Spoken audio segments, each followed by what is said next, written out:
नमस्कार, बहुत बहुत स्वागत है आपका शहर के number 1 channel city news Muzaffarpur में। मैं अर्पिता परमार आपको दिन भर की तमाम खबरों से करवाऊंगी रूबरू।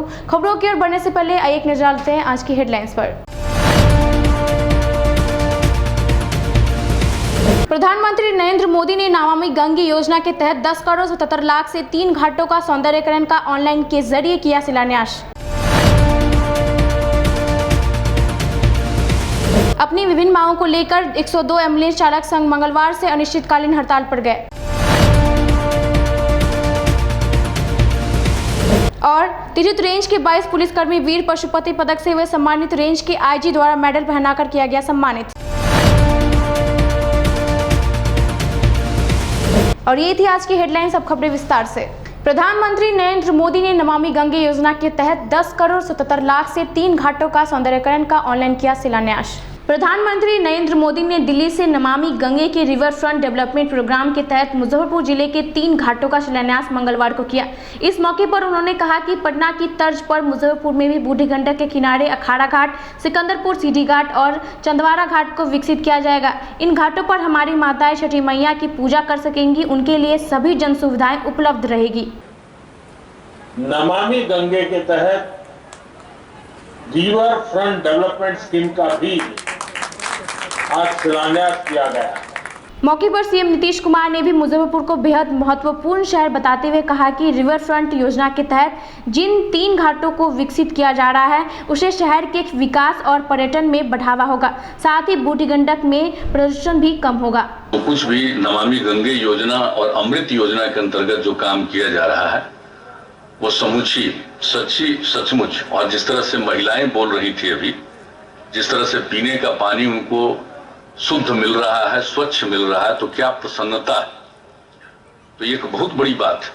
वहीं इस कार्यक्रम में मौजूद नगर विकास एवं आवास मंत्री सुरेश शर्मा ने 10 करोड़ 77 लाख की राशि से मुजफ्फरपुर में रिवर फ्रंट डेवलपमेंट योजना का शिलान्यास करते हुए बताया कि मात्र 18 महीने में इस योजना को पूरा किया जाएगा।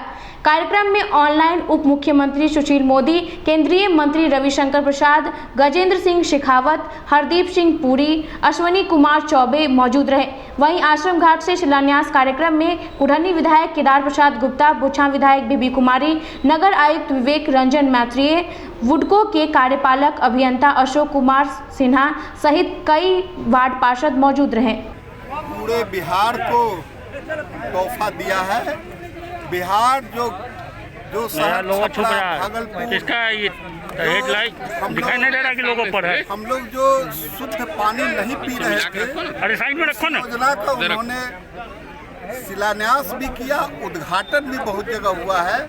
और विशेष तौर से मुजफ्फरपुर नमामि गंगे के तहत आज यहाँ पर जो घाट बनाने का, जो रिवर फ्रंट बनाने का, जो इस पर सुविधा देने का, जो ये रमणीक स्थान बनेगा, इसके लिए जो उन्होंने शिलान्यास किया है, ये टेंडर भी हो चुका है, कॉन्ट्रैक्ट भी दिया जा चुका है।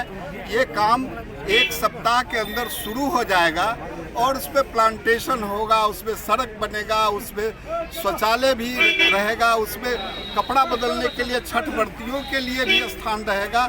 हम समझते हैं कि बूढ़ी गंडक जो पोल्यूटेड हो रही थी गंदा पानी से, सीवरेज ट्रीटमेंट प्लांट इसके लिए 3 सैंक्शन हुआ है। इसका एक अलग सीवरेज ट्रीटमेंट भी बनेगा ताकि इस नदी को शुद्ध रखा जाए और इसके पीने के पानी योग्य इसका पानी रहे।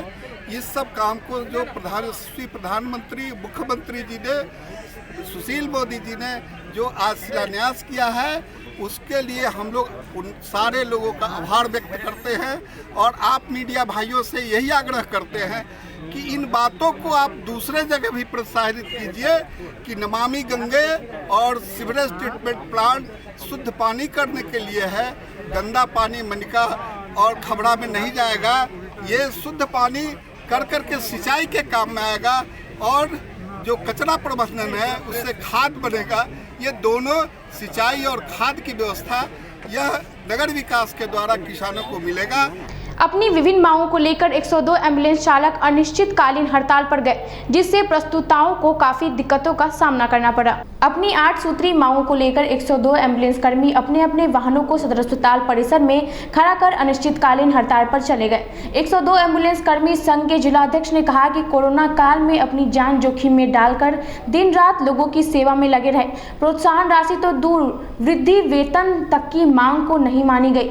इससे चालकों में आक्रोश है। उन्होंने कहा कि न्याय संगत मांग अगर पूरी नहीं होती है तो 102 एम्बुलेंस कर्मी राज्यव्यापी अनिश्चितकालीन हड़ताल में कदम पीछे नहीं खींचेंगे। हम सरकार से मांग करते हैं कि कोविड-19 के दौर में 8 घंटे की जगह जो 12 घंटे काम लिया गया है उसका अतिरिक्त भुगतान किया जाए और 1 महीने की प्रोत्साहन राशि दी जाए। साथ ही श्रम कानून का भी पालन करवाया जाए। उन्होंने कहा कि अगर समय रहते सरकार हमारी बातों पर ध्यान नहीं देती है तो आगामी चुनाव में बिहार सरकार को इसका परिणाम भुगतना पड़ेगा। कर्मियों की हड़ताल पर चले जाने से प्रसव समेत कई मरीजों को काफी परेशानियों का सामना करना पड़ा। अनिश्चितकालीन है। मुख्य मांग है 2000 रुपया हम लोग का पर मंथ ड्राइवर EMT का मिलना चाहिए और 10% हर साल इंक्रीज होना चाहिए वेतन वृद्धि में। सेकेंड, PF PSI मेरे बहुत स्टाफ का PF PSI अभी तक नहीं, किसी का कम है, किसी का ज़्यादा है, किसी का 1 साल से बाकी है, वो मिलना चाहिए, अपडेट करना चाहिए। तीसरा मुद्दा है हमारे बहुत सारा कर्मचारी, 2-3 कर्मचारी ऐसे हैं जिनको हटा दिया गया है, उनको पुनः रखा जाए। यही सब मुद्दा के लेकर हम लोग अनिश्चितकालीन हड़ताल पे हैं। पूरे बिहार का लगभग सभी जिला हड़ताल पे हैं। शहीद पशुपतिनाथ स्मारक समिति द्वारा 60वें शहीद पशुपतिनाथ सम्मान से IG गणेश कुमार ने 22 पुलिसकर्मियों को सम्मानित किया। मंगलवार को वीर पशुपति के 60वें शहादत दिवस के अवसर पर तिरहुत रेंज के विभिन्न जिलों के 22 पुलिसकर्मियों को मुजफ्फरपुर रेंज IG कार्यालय के सभागार में वीर पशुपति पदक से सम्मानित किया गया। पुलिस महानिरीक्षक गणेश कुमार ने पुलिसकर्मियों को मेडल और प्रमाण पत्र सौंपकर उन्हें सम्मानित किया। यह पुरस्कार वीर पशुपति के 60वें शहादत दिवस पर हर वर्ष अप्रैल में दिया जाता रहा है, लेकिन वैश्विक महामारी कोरोना के मद्देनजर सादे समारोह में यह पदक प्रदान किया गया। इस मौके पर रेंज IG गणेश कुमार ने कहा कि वीर पशुपति जी की शहादत और उनकी याद में यह दिवस हर वर्ष मनाया जाता है और इस मौके पर बेहतर कार्य करने वाले पुलिस पदाधिकारियों को सम्मानित किया जाता है। उन्होंने रेंज के सभी जिलों के पुलिसकर्मियों को संदेश देते हुए कहा कि अपने क्षेत्र में बेहतर से बेहतर कार्य करें और अपराधियों व अवांछित तत्वों के खिलाफ विधि सम्मत सख्त कानूनी कार्रवाई करें। जनता की बात सुने, उनसे अच्छा व्यवहार करें, जनता के प्रति नर्म रुख अख्तियार करते हुए फरियादियों के साथ नर्मता से पेश आएं। IG श्री कुमार ने पुलिसकर्मियों को संदेश देते हुए कहा कि अपराध मुक्त समाज बनाने को लेकर कृत संकल्पित रहें और इसी संकल्प के साथ अपना बेहतर योगदान देने का हर संभव प्रयास करें। बेहतर और ईमानदारी के साथ काम करने वाले एक सिपाही से लेकर SP और वरीय पदाधिकारियों के साथ पूरा पुलिस विभाग खड़ा है। मौके पर मुजफ्फरपुर जिले के SSP Jayantkant, city SP Neeraj Kumar Singh, परिक्षमान पुलिस उपाधीक्षक समेत कई पुलिस पदाधिकारी उपस्थित थे। ज्ञात हो कि वीर पशुपति पदक पुरस्कार के लिए इस बार मुजफ्फरपुर जिले के इंस्पेक्टर सोना प्रसाद, इंस्पेक्टर नवीन कुमार, दरोगा नरेंद्र कुमार, जमातदार मधुसूदन पासवान, सिपाही सुनील कुमार सिंह और महिला सिपाही हर्षिता कुमारी का चयन किया गया था, जिन्हें रेंज IG गणेश कुमार ने सम्मानित किया। इसके अलावा वैशाली से इंस्पेक्टर रोहन कुमार, दरोगा विनय प्रताप सिंह, अमरेंद्र कुमार, जमादार ज्ञानती कुमारी, हवलदार गोरखनाथ चौबे, सीतामढ़ी जिले के दरोगा अमिता सिंह, सुभाष मुखिया, जमादार दिव्यकांत चौधरी, सिपाही मनीष कुमार और सनी कुमार को पुरस्कृत किया गया। शिवहर जिला से इंस्पेक्टर श्रीकांत प्रसाद सिन्हा, दरोगा जितेंद्र महतो, शंकर सिंह, जमादार रामदेव सिंह व सिपाही मनीष कुमार भारती भी सम्मानित किए गए। उनकी याद में, उनकी शहादत को याद करते हुए 60वां समारोह किया गया है।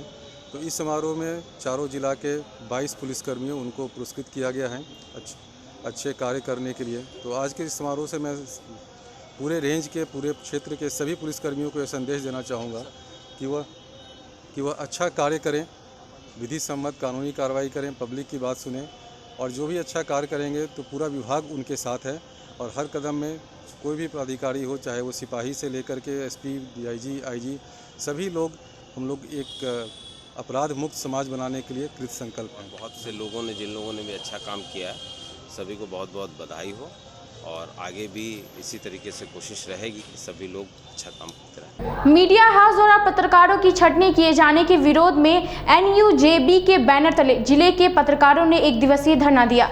देश भर में हो रहे पत्रकारों पर हमले, फर्जी मुकदमों में फंसने की कार्रवाई और कोरोना व लॉकडाउन के नाम पर मीडिया घरानों द्वारा पत्रकारों की बड़ी पैमाने पर की गई छटनी के विरोध में मंगलवार को खुदीराम बोस स्मारक स्थल पर NUJ बिहार के तत्वाधान में मुजफ्फरपुर जिला इकाई द्वारा धरना दिया गया। इस दौरान पत्रकारों पर हमले बंद करो, पत्रकारों की छटनी वापस लो और गिरफ्तार पत्रकार को रिहा करो, झूठी मुकदमे वापस लो जैसे नारे भी लगाए गए। धरना में nationalist union of journalist Bihar के सदस्य रितेश अनुपम ने बताया कि यह विरोध मार्च सांकेतिक है। इसके बाद भी अगर मीडिया प्रबंधक द्वारा पत्रकारों की अवैध तथा अनैतिक छटनी नहीं रोकी गई तो अखबार के दफ्तरों की आगे धरना प्रदर्शन किया जाएगा। पत्रकारों की छटनी रोकने और छटनी किए गए पत्रकारों की सेवा पुनः बहाल करने को लेकर प्रिंट तथा इलेक्ट्रॉनिक मीडिया के सारे प्रबंधक को पत्रकार परिसंघ की ओर से चिट्ठी लिखी जाएगी। उन्होंने बताया कि NUJ बिहार राज्य सरकार से मांग करता है कि पत्रकारों के खिलाफ झूठे मुकदमे और उन पर हुए हमलों को लेकर पुलिस प्रशासन का रवैया सुस्त रहा है। अगर पत्रकारों पर हमले नहीं रुके तथा झूठे व फर्जी मुकदमों को वापस नहीं लिया गया तो NUJ बिहार क्रमवार तरीके से आंदोलनात्मक रुख अख्तियार कर विरोध प्रस्तुत करेगा। इस संबंध में राज्यपाल के जरिए केंद्रीय गृह मंत्री को भी ज्ञापन दिया जाएगा। लोग यहाँ खुदीराम बोस स्मारक में सारे पत्रकार लोग यहाँ जमा हुए हैं कि विभिन्न जिलों में पत्रकारों को झूठे मुकदमे में फंसाया जा रहा है या आर्थिक स्थिति के नाम पर प्रिंट इलेक्ट्रॉनिक मीडिया में पत्रकारों की छटनी हो रही है। इसका हम लोग विरोध करते हैं और राज्य स्तरीय हर जिला में इसके लिए हम लोग धरना प्रदर्शन करेंगे और हम लोग यह मांग करते हैं कि पत्रकारों पर जुर्म और इस तरह से उनको निकालने की जो प्रक्रिया चल रही है ये बंद होनी चाहिए। विश्वकर्मा पूजा में भी मूर्तिकारों की नहीं खुली तकदीर, खरीदार नहीं पहुंचने से परेशान है मूर्तिकार। देखिए रिपोर्ट। एक दिन बाद विश्वकर्मा पूजा है लेकिन मूर्ति बाजार में खरीदार नदारद हैं। दरअसल 17 सितंबर को विश्वकर्मा पूजा है जिसको लेकर मूर्ति बाजारों में मूर्तिकार तरह तरह की विश्वकर्मा जी की मूर्ति को अंतिम रूप देने में जुटे हुए हैं, लेकिन इस बार बाजारों में खरीदार नहीं दिख रहे हैं जिसके कारण मूर्तिकार के चेहरे पर मायूसी देखी जा रही है। मूर्ति बाजारों में अभी तक बुकिंग के लिए बयाना नहीं मिले से मूर्तिकारों को घाटे का भय सताने लगा है। अमूमन हर साल विश्वकर्मा पूजा के एक सप्ताह पहले से ही पूजा आयोजक मनपसंद मूर्तियों का बयाना देकर रखवा लिया करते थे, लेकिन इस बार कोरोना के कारण पूजा आयोजक विश्वकर्मा पूजा को लेकर उत्साहित नहीं है।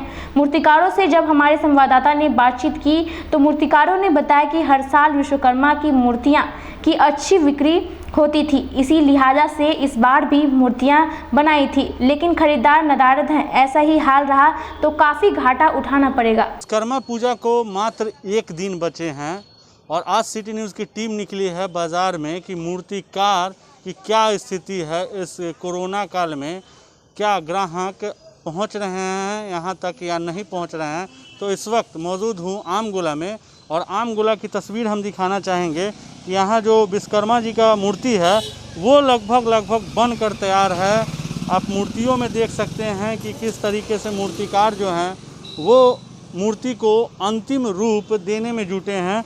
इनके अंदर हम चलेंगे और वहाँ से भी आपको दिखाएंगे कि क्या इस बार विश्वकर्मा पूजा में क्या स्थिति है, क्या मूर्ति बिक रही है या नहीं बिक रही है। आप देख सकते हैं किस तरीके से जो मूर्तिकार हैं वो मूर्ति को अंतिम रूप देने में जुटे। ये तस्वीर आप देख पा रहे होंगे आमगोला की तस्वीर ये है। तो इनसे हम बातचीत करने की कोशिश करेंगे कि क्या नाम है आपका। मेरा नाम मनोज पंडित है। हमारा घर यहीं पे है आमगोला प्रापोखर। कितने सालों से ये काम कर रहे हैं। हम 10 साल से काम कर रहे हैं। 10 साल से काम कर रहे हैं। 10 साल के बाद अंतर्गत में ऐसा स्थिति कभी भी नहीं हुई। एक तो बीमारी के लेके हम लोग पोड़ा पर वाला नहीं बनाए, फरमा पर वाला छोटा छोटा बनाए हैं, लेकिन फिर भी गांकी लोग नहीं आ पाए।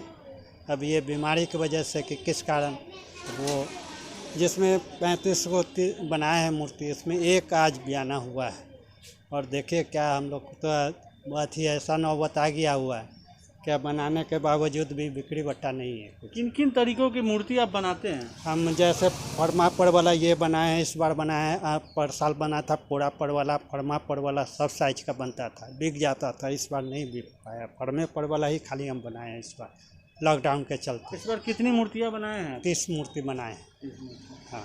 क्या ग्राहक पहुंच रहे हैं? नहीं, ग्राहक एक भी नहीं आए। एक देखते हैं, एक मात्र बिका हुआ है बस अभी तक।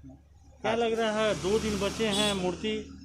अब देखिए क्या कह सकते हैं, कुछ तो कहा नहीं जा सकता है, लेकिन आशा लगाए हुए हैं हम लोग तैयारी करके कि गाहक आएंगे। देखिए अगर बात करेंगे और जो पिछले साल की अपेक्षा अगर बात करेंगे तो 1 सप्ताह पहले से ही बाजारों में बुकिंग वगैरह शुरू हो जाती थी, लेकिन इस बार नहीं है, वैसा रौनक नहीं है इस बार। ये बीमारी की वजह से लेके और बाज़ार बंद हो गई, लोगों की कमाई की आशा ख़त्म हो गई, इसके वजह से और बनस्पत से नई बिक्री हो पा रही। चलिए तो देख सकते हैं कि किस तरीके से मूर्तिकार बता रहे हैं कि इस बार कोरोना को देखते हुए बहुत कम ही मूर्ति बनाए थे। हम दिखाना चाहेंगे फिर से इन तस्वीरों को, ज़रा इस तस्वीर को आप गौर से देखिए कि इस बार मूर्तिकार का कहना है कि मात्र हमने 30 मूर्तियां ही बनाई, लेकिन 1 दिन बचा हुआ है विश्वकर्मा पूजा का और अब तक मात्र 1 ही मूर्ति बिक पाई है, जबकि 29 अभी बचा हुआ है। इधर हम थोड़ा इनसे ही बातचीत करने की कोशिश करेंगे। क्या नाम है आपका? संजू। कितने सालों से ये काम कर रही हैं आप? ये बनता है 15 साल से ही बनता है मूर्ति मेरे यहाँ बनता है। इस बार लॉकडाउन के कारण ना मूर्ति 35 गो बनाया, 35 गो में एक ठो मूर्ति बुकिंग हुए हैं। अभी कस्टमर आए हैं, बोले दाम पूछे हैं, दाम बताए हैं तो लौट के चल गए हैं। बोले हैं क्या दाम दीजिएगा, बोलिए ना, वो नहीं कुछ बोले हैं, चल गए हैं। आप कति कहता है से इस लाइन में कितने दुकान हैं आपके जैसे? इस लाइन में 3 गो दुकान है। फर्स्ट मेरा ही है और ओकरा बाद उन 2 आदमी का उधर है। क्या क्या स्थिति है? वो दोनों गोटी के वही स्थिति है। न तो पोड़ापड़ वाला ही बनाते थे, पहले ही से ही बुकिंग हो जाता था, 10 दिन पहले ही बुकिंग हो जाता। 20-25 गो मूर्ति, 50-60 गो मूर्ति बनाते थे, अब बुकिंग हो जाता। इस बार लॉकडाउन के कारण मूर्ति नहीं बिक रहा है। अब बिहान हो सकता है तब बिकेगा, न तो परसों अगर बिकेंगे तब बिकेंगे, न तो बांध के रखा जाएगा। क्या करेंगे? बिल्कुल, तो साफ तौर पे इनकी आवाज़ों से आपको समझ में आ गया होगा कि किस तरीके का इस बार बाज़ार है। अगर बात करें मूर्तियों की और बात करें बाज़ार की, व्यापार की, तो अमूमन हर साल, अगर पिछले साल की बात करें तो हर साल 1 सप्ताह पहले से ही खरीदारों की भीड़ जुट जाती थी। ज़्यादातर लोग देखने भी आ जाते थे, लेकिन इस बार लोग देखने भी नहीं आ रहे, बिकने की तो दूर की बात। तो ये मुजफ्फरपुर में 2 फेमस जगह है मूर्ति बनाने का। एक तो आम गोला हो गया यहाँ पे और दूसरा हरिसभा चौक। मतलब सभी जगह यही स्थिति है कि जो खरीदार हैं वो नदारत हैं, खरीदार नहीं यहाँ तक पहुँच रहे हैं। वो कोरोना का डर है या पता नहीं क्या है, वो तो उन्हीं के ऊपर डिपेंड करता है। लेकिन इस बार मूर्तिकार जो है वो मायूस दिख रहे हैं। मैं अपने सहयोगी विकास के साथ सोनू शर्मा, सिटी न्यूज़, मुजफ्फरपुर। अपनी 11 सूत्री मांगों को लेकर भाकपा माले के कार्यकर्ताओं ने 1 दिवसीय धरना दिया। मंगलवार को समाहरणालय परिसर स्थित धरना स्थल पर भाकपा माले के सदस्यों ने स्वयं सहायता एवं जीविका समूहों से जुड़ी महिलाओं का लोन माफ करने और गांव के दलितों, गरीबों, मजदूरों की बदहाली को लेकर धरना दिया। भाकपा नेता शत्रुघ्न सिन्हा ने बताया कि हमारी 11 सूत्री मांग है, जिसे लेकर यह 1 दिवसीय धरना दिया जा रहा है, जिसमें सबसे महत्वपूर्ण ऋण माफी है। वहीं मनरेगा मजदूरों को 200 रुपये की जगह 500 रुपये दैनिक मजदूरी दी जाए, साथ ही बाढ़ से प्रभावित को 25,000 रुपये मुआवजा दिया जाए सहित 11 सूत्रीय मांग पत्र जिलाधिकारी को सौंपा गया। भारतीय खेत व ग्रामीण मजदूर सभा भाकपा माले के संयुक्त आह्वान पर राष्ट्रव्यापी यह विरोध दिवस है। यह विरोध इस सवाल को लेकर के है कि पूरे बिहार और देश में बड़े पैमाने पर ग्रामीण महिलाएं स्वयं सहायता समूह से जुड़ी हुई हैं और स्वयं सहायता समूह के नाम पर बड़े पैमाने पर कर्ज है। इस लॉकडाउन में काम नहीं मिलने के कारण ये तमाम लोग त्राहिमाम हैं। इसलिए आज इस आंदोलन के जरिए यह मांग है कि तमाम तरह के स्वयं सहायता समूह को कर्ज को भरपाई राज्य सरकार व केंद्र सरकार करे।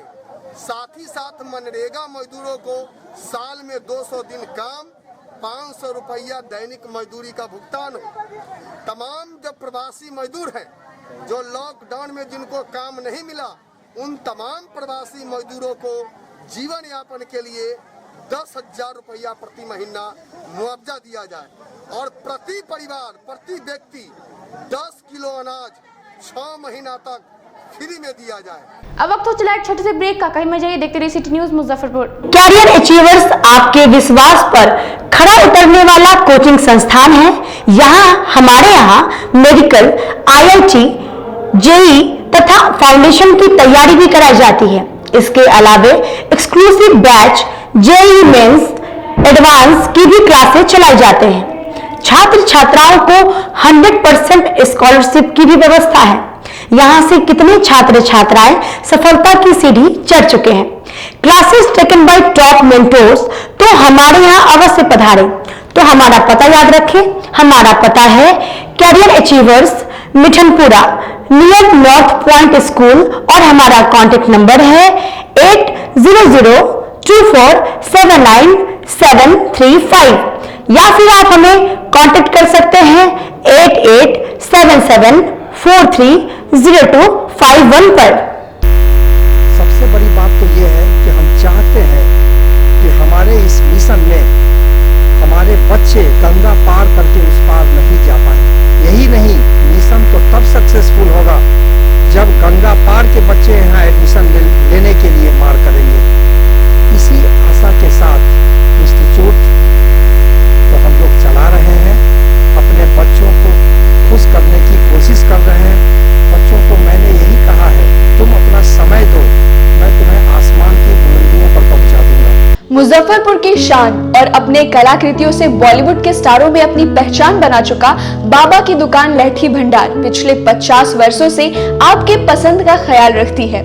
यहाँ से लाह की बहुरानी सेट बॉलीवुड की स्टार ऐश्वर्या राय ने अपनी शादी में पहनी थी। यहाँ से राजनीतिक गलियारों के नामचीन चेहरों की दुल्हन भी सजी थी।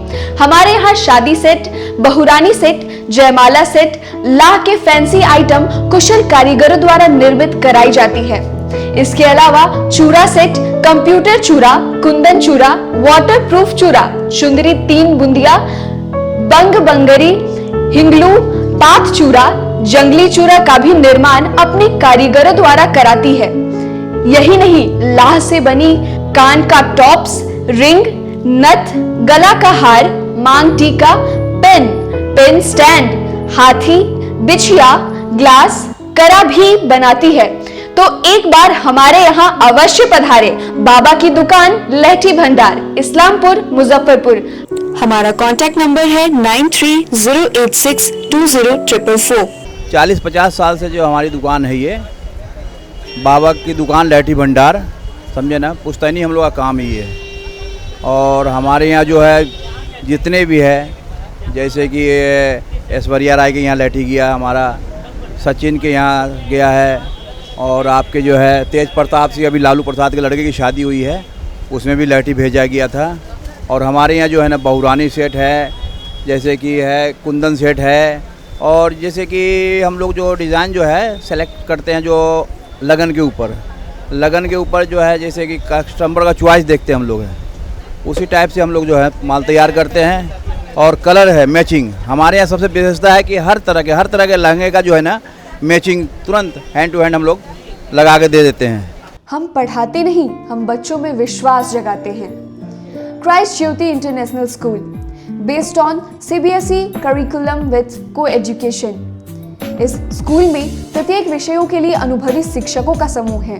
विद्यार्थियों को अलग से ट्यूशन पढ़ने की आवश्यकता बिल्कुल नहीं है। बच्चों को प्रत्येक विषयों के लिए अलग से अतिरिक्त कक्षाएं दी जाती हैं। साइंस और कंप्यूटर लैब की व्यवस्था के साथ उत्तम खेल कूद के लिए बड़ा सा कैंपस भी है। नर्सरी के बच्चों को खेल कूद की विधि से पढ़ाई जाती है। केंद्रीय माध्यमिक शिक्षा बोर्ड पर आधारित पाठ्यक्रम से कक्षा प्ले हाउस व नर्सरी से अष्टम वर्ग तक ये नामांकन प्रारंभ है। तो नामांकन के लिए तुरंत संपर्क करें। हमारा पता है Christ Jyoti international school, Dharmodaya स्थली, माधोपुर सुस्ता, मुजफ्फरपुर। के रूप में ज्वाइन किया क्राइस्ट ज्योति स्कूल को, और यहाँ की व्यवस्था, यहाँ के पेरेंट्स सारे लोग पूरी तरह से बच्चों की पढ़ाई के प्रति जो केयरलेस थे, मैंने उन्हें जागरूक करने की कोशिश किया और उस व्यवस्था को बदलने के लिए मैं हर संभव प्रयास करती हूँ। जहाँ तक हो पाएगा मैं इसे आगे बढ़ाऊंगी, इसे आगे बढ़ाना ही मेरा कर्तव्य है। ब्रेक के बाद आप सभी दर्शकों का सिटी न्यूज मुजफ्फरपुर में स्वागत है। अब बढ़ते हैं अगली खबरों की ओर। रोटरी क्लब ऑफ मुजफ्फरपुर के द्वारा कोरोना काल में भी सेवा देने वाले कोरोना वॉरियर सम्मान से सम्मानित किया गया। मंगलवार को कुढ़नी प्रखंड स्थित बाबा साहेब भीमराव अंबेडकर सभागार में rotary club of Lichchhavi Muzaffarpur की ओर से कोरोना काल में बेहतर योगदान देने के लिए क्लब के पूर्व अध्यक्ष, पूर्व सचिव अजीत कुमार अग्रवाल तथा आलोक कुमार सिंह ने प्रखंड विकास पदाधिकारी संजीव कुमार एवं पीएससी प्रभारी डॉक्टर धर्मेंद्र कुमार को कोरोना वॉरियर सम्मान 2020 प्रदान कर सम्मानित किया। कार्यक्रम का स्वागत मंतव्य रोटरियन अजीत कुमार अग्रवाल व आलोक कुमार सिंह ने किया था। कार्यक्रम का संचालन रोटरी लिच्छवी के संयुक्त सचिव सुधीर कुमार ने किया। 10 महीने से राशन नहीं मिलने से नाराज सुस्ता पंचायत के ग्रामीणों ने समरनालय धरना स्थल पर धरना दिया। ग्राम पंचायत राज सुस्ता में वार्ड संख्या 9 और 10 के डीलर द्वारा 10 महीने से राशन नहीं दिए जाने को लेकर मंगलवार को समरनालय धरना स्थल पर जन वितरण प्रणाली के ग्राहकों द्वारा 1 दिवसीय धरना दिया गया। धरना दे रहे सुस्ता पंचायत के लोगों द्वारा 5 सदस्यीय प्रतिनिधि मंडल ने जिलाधिकारी से मिलकर एक ज्ञापन डीलर सह पैकेज अध्यक्ष पन्नीलाल के खिलाफ ज्ञापन भी सौंपा। ग्रामीणों ने बताया कि कोरोना काल के बाद छोड़िए विगत 10 माह से डीलर द्वारा राशन का वितरण नहीं किया जा रहा है, तब हार कर 1 दिवसीय धरना देने को मजबूर है। 10 महीना से गरीबों को नहीं देता है, मनमानी करता है और मांगने पर कहता है जहाँ मर्जी है वहाँ जाओ, तुमसे कुछ होने वाला नहीं है। इसलिए धरना दे रहे हैं। इसलिए धरना दे दिए हैं। ये महामारी कोरोना में भी जो राशन की राशन जो फालतू आया सरकार द्वारा जो दिया गया वो भी नहीं मिला। कितने महीने से नहीं मिला? 10 महीने से नहीं मिल रहा है। वीडियो यहाँ दिया, आपूर्ति पदाधिकारी, जिला पदाधिकारी, मैंने सारे जगह देख के थक गए, तो हम लोग भूख हड़ताल पर आए हैं। जब तक हम लोगों की मांग पूरा नहीं होगा तब तक राशन के लिए, कोटा के लिए फ्री वाला से वो नहीं देला, वो नहीं देला। क्या महीने से ना मिल रहा? 10 महीना से। 10 महीना से। चलिए क्या कर रहा है? कहा ये जहाँ जाना है तहाँ जाइए। अपनी विभिन्न मांगों को लेकर बिहार राज्य विद्यालय रसोइया संघ ने आक्रोश मार्च निकालकर समरनालय में प्रदर्शन किया। मंगलवार को बिहार राज्य विद्यालय रसोइया संघ के नेतृत्व में सैकड़ों रसोइयों ने जिलाधिकारी कार्यालय पर जोरदार प्रदर्शन कर अपनी मांगों को मुख्यमंत्री के नाम जिलाधिकारी को ज्ञापन प्रस्तुत किया। रसोइया संघ के जिला सचिव परशुराम पाठक के नेतृत्व में अपनी मांगों के संबंध में नारे लगाते हुए पोस्टर बैनर के साथ जुलूस शहीद खुदीराम बोस स्मारक स्थल से निकलकर समरनालय पहुंचकर प्रदर्शन में तब्दील हो गई। इस दौरान पिछले महीने क्वारंटाइन सेंटरों पर कार्यरत रसोइयों का भुगतान जल्द करने, रसोइयों को सरकारी कर्मचारी का दर्जा देने, प्रतिमाह 21,000 रुपये वेतन देने तथा साल के 12 महीने मानदेय का भुगतान करने की मांग पटना, दिल्ली की सरकार से की गई। जिला सचिव परशुराम पाठक ने बताया कि विद्यालय में गरीब परिवारों की महिलाएं रसोइयों के रूप में कार्यरत हैं, लेकिन उन्हें प्रतिमाह केवल 1500 रुपये मिलता है। कोरोना महामारी के दौरान जान जोखिम में डालकर रसोइयों ने क्वारंटाइन सेंटरों में खाना बनाने का काम किया, लेकिन उसका पैसा भी अभी तक नहीं दिया गया। पटना, दिल्ली की सरकार गरीब महिलाओं के साथ सरासर अन्याय कर रही है। चुनाव के पूर्व नीतीश सरकार को रसोइयों की सेवा अस्थायी करने तथा न्यूनतम 21,000 रुपये मासिक वेतन देने की घोषणा करनी चाहिए। रसोइया संघ मुजफ्फरपुर कमेटी की ओर से आज पूरे जिला में जो कोरोना महामारी को लेकर जो प्रवासी मजदूर गांव-गांव कैंप किया गया विद्यालयों में, उसमें हमारी रसोइया बहनों को जिला पदाधिकारी के आदेशानुसार तमाम लोग विद्यालय में खाना बनाकर उस संकट में जो कोई कोरोना काल में खाना बनाना या कोरोना प्रवासी मजदूर के नज़दीक जाने में डर लगता था, और उस डर को झेलते हुए रसोइया बहनों ने, भाइयों ने खाना बनाया, लेकिन अब तक उसका भुगतान किसी भी प्रखंड में सही ढंग से नहीं हुआ है। तमाम लोगों का रुपया बकाया है। दूसरा यह हमारा आज का मांग है कि साल में 10 महीना हम लोगों को मानदेय मिलता है, जबकि हम लोगों का लगातार मांग है कि साल में 12 महीना इन लोगों को मानदेय के रूप में जो भी तय है उसको मिलना चाहिए। और इसमें भी साल में कहीं 2 महीना का, कहीं 5 महीना का, इतनी अनियमितता है, यहाँ इतना घोटाला है कि कब कौन बैंक का पदाधिकारी खा रहा है, कि अकाउंटेंट खा रहा है, कैसे भुगतान हो रहा है। कभी कभी रसोइयों को साल भर का पैसा नहीं आया है। जबकि डायरेक्टर पटना रामानुज प्रसाद से बातचीत हुई है, उन्होंने कहा है कि अगस्त माह तक का रसोइयों का भुगतान पाई हो गया है। कटरा प्रखंड के शिवदासपुर पंचायत में प्रधानमंत्री आवास योजना में व्याप्त भ्रष्टाचार को लेकर सामाजिक संघर्ष मोर्चा का आमरण अनशन दूसरे दिन भी जारी रहा। कटरा प्रखंड को शिवदासपुर पंचायत में प्रधानमंत्री आवास योजना के तहत हो रहे भ्रष्टाचार को लेकर सामाजिक संघर्ष मोर्चा का अनशन दूसरे दिन भी जारी रहा। अनशन पर बैठे गौरव सिंह ने बताया कि भ्रष्टाचार पर जीरो टॉलरेंस की नीति अपनाने वाले सरकार के नाक के नीचे आवास योजना में भयंकर भ्रष्टाचार हो रहा है, जिसका उनके द्वारा बार बार प्रशासन को सूचना देने के बाद भी कोई कार्रवाई नहीं होता देख उन्हें मजबूरन आमरण अनशन करना पड़ रहा है। इसमें से जबरदस्ती गरीबों से पैसे निकलवा रहे हैं। आज गरीबों को न्याय दिलाने के लिए तथा जो सामाजिक कार्यकर्ता मुखिया का विरोध करते हैं उस पर फर्जी FIR करवाया जाता है। उन मुकदमों को वापस लेने के लिए सामाजिक संघर्ष मोर्चा अपने सैकड़ों साथी के साथ जिलाधिकारी परिसर में अनिश्चितकालीन भूख हड़ताल पर बैठी है। जब तक फर्जी मुकदमे वापस नहीं होंगे, जब तक शिवदासपुर पंचायत के गरीबों पे जो अन्याय हो रहा है खत्म नहीं होगा, तब तक यह भूख हड़ताल जारी रहेगा। मुजफ्फरपुर विधानसभा क्षेत्र में बदलेगा मुजफ्फरपुर नारे के साथ समाज सेवी प्रवीण पुष्कर ने भी दावेदारी ठोक दी है, जिसे लेकर सिटी न्यूज से अपने विकास योजनाओं को लेकर उन्होंने बातचीत की। प्रवीण पुष्कर जी, आप चुनाव में आपकी आ रही है कि आप भी चुनाव विधानसभा की चुनाव लड़ रहे हैं। मुजफ्फरपुर की जनता जानना चाहती है आपके बारे में, आप कहां से हैं, किस परिवार से हैं और आपकी क्या सोच लेकर के मुजफ्फरपुर के चुनाव में आप अपनी भूमिका निभा रहे हैं। सबसे पहले तो नमस्कार, मेरा नाम प्रवीण पुष्कर है और मैं पताही चौक मुजफ्फरपुर का ही निवासी हूँ, स्थानीय निवासी हूँ। शुरुआती पढ़ाई मैंने यहीं से की थी और उसके बाद IIM कैलकाटा से प्रशिक्षण लेने के बाद मैंने 10 वर्षों तक विभिन्न कंपनियों में काम किया है, बॉम्बे, राजस्थान, अलग अलग जगहों पे। और पिछले 2 वर्षों से अपनी खुद की कंपनी चला रहा हूँ जो कि पैन इंडिया ऑपरेट करती है। इस बार विधानसभा चुनाव में आने का मकसद अपने मातृभूमि के प्रति कुछ दायित्व का निर्वहन है। वो संस्कृत का एक श्लोक है, जननी जन्मभूमिश्च स्वर्गादपि गरीयसी। तो अपनी मातृभूमि जो कि स्वर्ग से बढ़ के है, उसके पे जो भी मैंने देखा है अपने यहाँ के बंधुओं को, अपने युवाओं को बाहर जाते हुए नौकरी की तलाश में, अपने कामगारों को देखा है कि बाहर जाते हैं नौकरी काम की तलाश में और फिर कोई कोरोना आता है और उन्हें गिरते पड़ते भाग के आना पड़ता है। तो ये दुविधा जो अभी तक बनी आई है, इस दुविधा को अगर मैं दूर कर सकता हूँ, जो कि मुझे मालूम है कि हम अपने मैनेजमेंट के तरीके से वो कर सकते हैं, तो हमने इस बार सोचा कि इस विधानसभा चुनाव में मैं खड़ा होऊंगा और अपने भाई बहनों के लिए, अपने कामगारों के लिए एक बेहतर समाज बनाने की कोशिश करूंगा। मेरे पापा श्री LM ठाकुर जी हैं जो समाज में बहुत रुचि रखते हैं, मेरे साथ बैठे हैं और इनके मार्गदर्शन में मैं ये सारे काम को कर रहा हूँ। क्या सर आपकी क्या सोच है? आप तो एक बहुत ही अपने सोच, अपने विचार, उच्च विचार सोचने वाले, एकाग्रचित्त रहने वाले इंसान हैं।